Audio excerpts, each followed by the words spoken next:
Bowling unit নিয়ে মধুর সমস্যায় পড়েছে বাংলাদেশ। নিউজিল্যান্ডের বিপক্ষে ঘরে মাঝে কাকে রেখে কাকে খেলাবে তা নিয়ে এখন চিন্তা টাইগার টিম ম্যানেজমেন্টের। পিএসএলে অগ্নিঝরা বোলিং করে দেশে ফিরেছেন নাহিদ, শরীফুল, মুস্তাফিজরা।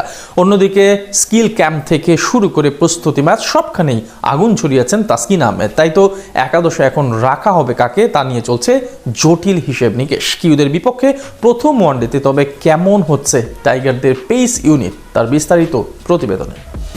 এমন দিনের অপেক্ষাতেই ছিল বাংলার ক্রিকেট। একটা সময় ছিল যখন একাদশে পেসার রাখাই ছিল টাইগারদের জন্য বড় পাওয়া।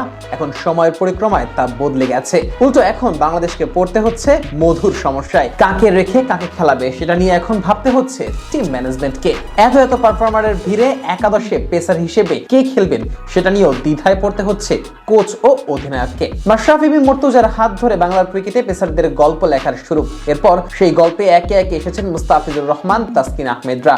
আর সবশেষ নাহিদ রানা, শরীফুল ইসলাম, হাসান মাহমুদ, তানজিম হাসান সাকিবের হাত ধরে টাইগার পেস ইউনিটে উত্থান শুরু হয়েছে, যার ফলশ্রুতিতে এখন বাংলাদেশকে পড়তে হচ্ছে মধুর সমস্যায়। নিউজিল্যান্ডের বিপক্ষে সিরিজকে সামনে রেখে মূলত 4 পেসারকে দলে রেখেছে টিম ম্যানেজমেন্ট। আগের সিরিজের মতো সুযোগ পেয়েছেন মুস্তাফিজুর রহমান, তাসকিন আহমেদ, শরীফুল ইসলাম ও নাহিদ রানা। গত সিরিজে বল হাতে দুর্দান্ত ছন্দে থাকার ফলস্বরূপ কিউইদের বিপক্ষেও রাখা হয়েছে এই 4 পেসারকে। তবে এখন প্রশ্ন উঠেছে পেস ইউনিটে মূল একাদশে জায়গা পাবেন কারা। গত সিরিজের 3 ম্যাচেই সেম একাদশ নিয়ে মাঠে নামে বাংলাদেশ। খেলানো হয় মুস্তাফিজুর রহমান, তাসকিন আহমেদ ও নাহিদ রানাকে। অন্যদিকে বিপিএল এর সর্বোচ্চ উইকেট শিকারী হয়েও বসে থাকতে হয়েছিল শরীফুল ইসলামকে। যদিও কিউইদের বিপক্ষে সিরিজে অবশ্য আসতে পারে পরিবর্তন। সেক্ষেত্রে প্রথম 2টি ম্যাচে 2টি ভিন্ন একাদশ নিয়েই মাঠে নামতে পারে মেহেদী হাসান মিরাজের দল। সাদা বলের ক্রিকেটে মুস্তাফিজুর রহমান অটো চয়েসই বলা যায়। হোক সেটা শর্টার ফরম্যাট কিংবা হোক সেটা 50 ওভারের ক্রিকেট, মুস্তাফিজের দিকেই চেয়ে থাকে টাইগার টিম ম্যানেজমেন্ট। বল হাতে দারুণ ছন্দেও আছেন কাটার মাস্টার।